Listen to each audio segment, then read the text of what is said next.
अस्सलामुअलैकुम व्यूअर्स, कैसे हैं आप सब। Hope you all are doing well. Welcome to my channel Pros. Viewers, आज की इस वीडियो में हम डिस्कस करेंगे character list of play Hamlet by Shakespeare. William Shakespeare का जो प्ले है हैमलेट, आज हम उसके कैरेक्टर डिस्कस करेंगे। और इस प्ले की डिटेल्ड एक्ट वाइज समरी और ओवरव्यू पे अलग से वीडियो है, उस वीडियो का लिंक मैं डिस्क्रिप्शन में ऐड कर दूंगी। व्यूअर्स, हम कैरेक्टर को इस तरह से डिस्कस करेंगे कि साथ जो है वो स्टोरी भी क्लियर होती जाएगी। इस वीडियो में हमने डिस्कस तो कैरेक्टर्स को ही करना है, लेकिन इस तरह से डिस्कस करेंगे कि जो सारी स्टोरी थी वो भी आपको क्लियर होती जाएगी। जो हैमलेट है, इसका ट्रेजिक हीरो जो होता है वो प्रिंस हैमलेट होता है। ठीक है, जो ट्रेजिक हीरो यानी कि जिसके साथ ट्रेजेडी होती है वो हैमलेट होता है। तो ये जो हैमलेट है ये मेन कैरेक्टर है, Prince of Denmark. Hamlet is the emotional and intellectual centre of the play. ठीक है, ये काफी विटी होता है, इंटेलेक्चुअल होता है। इसका रोल क्या होता है कि इसने अपने फादर के मर्डर का रिवेंज लेना होता है अपने अंकल से। इसका जो अंकल है वो अपने भाई यानी कि हैमलेट के फादर को मर्डर कर देता है और हैमलेट ने इसी मर्डर का रिवेंज लेना होता है। He is a young prince grieving the loss of his father and disturbed by his remarried to his uncle Claudius. ठीक है, जब प्ले स्टार्ट होता है तो ये हैमलेट बहुत ही ज़्यादा डिस्टर्ब होता है। ठीक है, एक तो अपने फादर की मर्डर की वजह से, दूसरा जो है ना इसकी मदर वो जल्दी से क्लॉडियस जो इसका अंकल होता है उससे शादी कर लेती है, तो वो इस वजह से भी काफ़ी डिस्टर्ब होता है। अब इसकी कैरेक्टरिस्टिक्स क्या है कि he smart, sarcastic and deeply philosophical. Hamlet spend most of the play torn between action and thoughts. ठीक है, वो स्मार्ट होता है, सार्केस्टिक होता है, मेलैंकोलिक होता है, मतलब इंटेलिजेंट होता है, और वो उसको एजुकेटेड भी शो करवाया गया। तो ये जो सारा प्ले है ना, इसमें ये ना सोच रहा होता है, टोन होता है एक्शन और थॉट्स में। एक इसका ट्रेजिक फ्लॉ ये होता है कि इसकी इनडिसिसिव नेचर होती है, ये जल्दी से जो है वो डिसीजन नहीं लेता। ये सोचता रहता है कि मैं क्या करूँ क्या ना करूँ, जिस तरह इसकी एक सोरी लुकी भी है, टू बी और नॉट टू बी। सो ये टाइमली डिसीजन नहीं लेता, जिसकी वजह से most of the main characters की डेथ हो जाती है और ये अपना रिवेंज लेने में भी सक्सेसफुल नहीं होता। ये tragic hero noble but doomed by his own flaws. Next character is of ghost. Ghost किसका? हैमलेट के फादर का गोस्ट, यानी कि जिसका मर्डर हो जाता है उसका गोस्ट आता है। और ये जो गोस्ट है स्टोरी सेट करता है। स्टार्ट में जो है एक्ट 1 में ये गोस्ट आता है, मिड नाइट का टाइम होता है और ये हैमलेट को एक मैसेज देना चाहता होता है। He appears to Hamlet with a chilling message that he was murdered by Claudius. The ghost demand revenge, but he also represent uncertainty. ये जो गोस्ट आता है ना, तो इससे पता चलता है हैमलेट को कि भी इसके फादर का मर्डर हुआ और वो जो है उसका फादर वो रिवेंज चाहता है, लेकिन जो है ना उसको थोड़ी अनसर्टेनिटी भी होती है। ठीक है, वो वैसे ही इंटेलेक्चुअल और वाइज था, तो वो कहता है हो सकता है कि ये रियल गोस्ट हो ही ना हो, ये कोई डेवल की कोई ट्रिक हो, ये स्पिरिट है भी या नहीं। तो वो इन सारी चीज़ों में पहले उलझता है कि ये गोस्ट ठीक कह रहा है या नहीं कह रहा है, ये मेरा वहम है या जो कुछ भी है। पूरे प्ले में ये गोस्ट 4 बार अपीयर होता है। एक्ट 1 में ये 3 बार आता है और एक्ट 3 में ये 1 बार आता है। ये अक्सर क्वेश्चन भी आ जाता है कि हैमलेट के फादर का गोस्ट कितनी बार अपीयर होता है प्ले में, तो ये 4 बार अपीयर होता है। Present haunts Hamlet through out the play and fuels his inner conflict. ठीक है, हैमलेट की इनर कॉन्फ्लिक्ट भी होती है। स्टार्ट पे वो शक करता है कि ये गोस्ट रियल है भी या नहीं, ये कोई ड्राइवल की ट्रिक है या फिर ये रियल स्पिरिट है। उसके बाद भी ना वो जो है हैमलेट जो है वो सोचता ही रहता है कि उसने अपने फादर की मर्डर का रिवेंज किस तरह से लेना। सो व्यूअर्स, होप सो आपको ये कैरेक्टर्स की अच्छे से समझ आ रही होगी। अगर आपको अच्छे से समझ आ रही है तो वीडियो को जल्दी से लाइक कर चैनल को सब्सक्राइब करना मत भूलें। अगर आप चैनल को सपोर्ट करेंगे तो इस तरह की मजीद वीडियोस आपको देखने को मिलेंगी। तो जल्दी से वीडियो को लाइक कर दें और मुझे कमेंट सेक्शन में बताएं कि आपकी वीडियो कैसी लग रही है। So viewers, next character is of queen Gertrude. Queen Gertrude जो है ये हैमलेट की मदर होती है। ठीक है, सो इसका एक कॉम्प्लिकेटेड कैरेक्टर है, खुल के सामने नहीं आता कि ये किस तरह की है, क्या इनकी थिंकिंग है, क्या इनके थॉट्स हैं, क्या इनकी इंटेंशन है और इनके इमोशंस कहते हैं। तो ये जो कॉम्प्लिकेटेड कैरेक्टर होता है वो जल्दी से अपने हस्बैंड की डेथ के बाद जो है वो अपने ब्रदर इन लॉ से शादी कर लेती है। लेकिन प्ले में ये क्लियर नहीं होता कि ये इस क्राइम के बारे में जानती होती है या नहीं, लेकिन ये अपने बेटे की फिक्र करती है, यानी कि हैमलेट के साथ ये सिंसियर होती है। लेकिन ये क्लियर नहीं है कि इसको पता होता है कि इसके हस्बैंड का मर्डर किसने किया या फिर इसने ही अपने हस्बैंड का मर्डर करवाया। All these things are ambiguous, इनको प्ले में नहीं डिस्कस किया गया। Gertrude is often caught between her love for Hamlet and her loyalty to Claudius, and her tragic end highlights the emotional damage caused by the corruption around her. ठीक है, अपने बेटे के लिए प्यार भी होता है, लेकिन ये क्लॉडियस के साथ लॉयल भी होती है, यानी कि अपने सेकंड हस्बैंड। इसका भी ट्रेजिक एंड होता है, इसकी भी डेथ हो जाती है। तो viewers, next character is of Ophelia. Ophelia जो है ये हैमलेट का लव इंटरेस्ट होती है, मतलब हैमलेट जो है वो इसको लव करता होता है। ओफीलिया जेंटल होती है, obedient and innocent. She is deeply in love with Hamlet, but she is also torn between him and her father Polonius. ठीक है, पोलोनियस जो है वो बड़ा चमचा होता है उसका, किंग क्लॉडियस का। ठीक है, तो वो भी बहुत ही ज़्यादा कंफ्यूज होती है कि वो हैमलेट को चूज़ करे, अपने फादर को चूज़ करे, क्योंकि उसका फादर जो है वो हैमलेट को लाइक नहीं करता होता। वो कहता है कि ये हैमलेट जो है ये पागल है, ये इस तरह है। As the political drama unfolds, Ophelia is pulled in all directions and suffers greatly from Hamlet behaviour and father death. Ophelia जो है ये भी काफ़ी कंफ्यूज होती है और इसकी बहुत ज़्यादा सफरिंग होती है, बहुत ज़्यादा ये सफ़र होती है जब हैमलेट जो है वो मैड हो रहा होता है। पहले तो वो जो है प्रिटेंड करता है कि वो मैड है, लेकिन उसका भी स्ट्रेंज बिहेवियर होता है और फिर जब उसके फादर की डेथ जाती है और उसके फादर को हैमलेट ही मार देता है, तो इसकी वजह से वो काफ़ी ज़्यादा वो कंफ्यूज हो जाती है, वो साइकोलॉजिकल प्रेशर में आती है, तो वो क्या करती है, सुसाइड कर लेती है।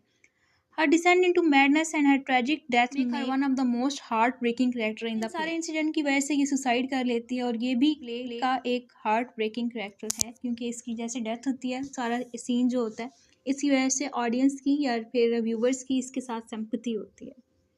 And viewers next character is of Polonius. Polonius यानी कि जो क्लॉडियस का एडवाइजर होता है, चमचा आप कह सकते हैं इसको। वैसे भी ये बड़ा टॉकेटिव होता है, nosy and always full of advice. He is also father of Laertes and Ophelia और लेरिट्स का ये फादर होता है।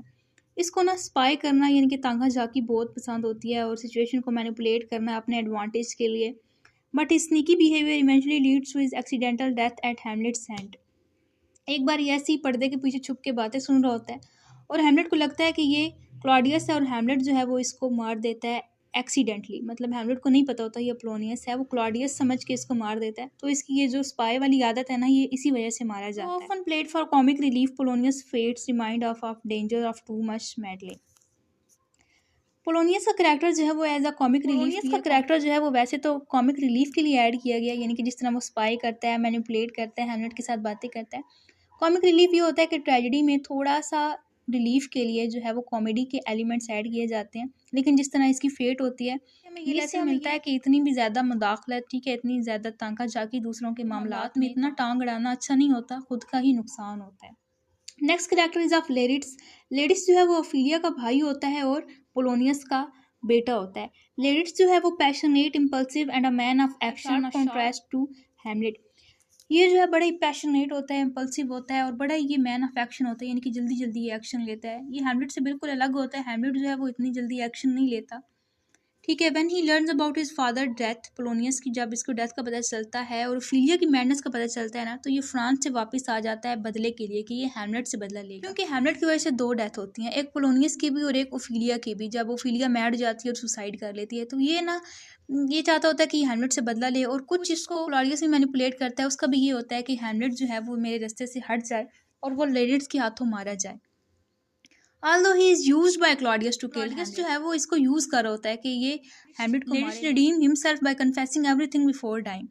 तो जब इनकी लड़ाई हो रही होती है एंड पे लेरिट्स की और हैमलेट की, तो ये सब कुछ कन्फेस कर देता है, तो तुम्हारे अंकल ने ये किया।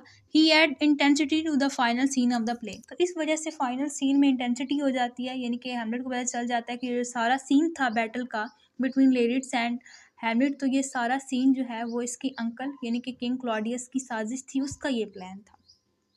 Next character is of Horatio. Horatio जो है ये हैमलेट का बेस्ट फ्रेंड होता है, बहुत ही लॉयल, वाइज और काम होता है। एक ही ऐसा पर्सन होता है जिसपे हैमलेट ट्रस्ट करता है, उसका best friend Horatio.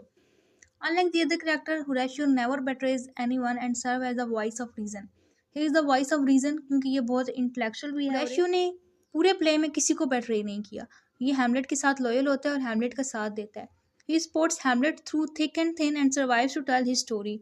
He is like the anchor in Hamlet's stormy life. ये एक ऐसा करेक्टर होता है जो कि स्टोरी में सर्वाइव करता है, यानी कि मेजर करेक्टर की तो डेथ हो जाती है, ऐसा मेजर करेक्टर जिसकी डेथ नहीं होती, और ये हैमलेट की स्टोरी फिर आगे लोगों को बताता है कि ये हैमलेट था मेरा फ्रेंड, उसके साथ ये हुआ। तो ये हैमलेट की स्टोर्मी लाइफ जो है, स्टोर्मी स्टोरी जो है, ये बताता है। इसी के सामने हैमलेट की डेथ होती है। And viewers next character is of other two friend, Rosencrantz and Guildenstern. ये दोनों हैमलेट के बचपन के दोस्त होते हैं। इनको ना किंग क्लॉडियस यूज़ करता स्पाई करने के लिए। वो कहता है कि तुम इसके फ्रेंड्स हो, इसको जाके देखो हैमलेट को कि ये क्या कर रहा है, ये मैड है भी या नहीं, इसकी क्या थिंकिंग्स हैं, और वो आके मुझे बताओ। तो ये पहले तो बहुत ही हार्मलेस लग रही होती हैं, लेकिन इनकी लॉयल्टी हैमलेट के साथ नहीं होती, किंग के साथ होती है।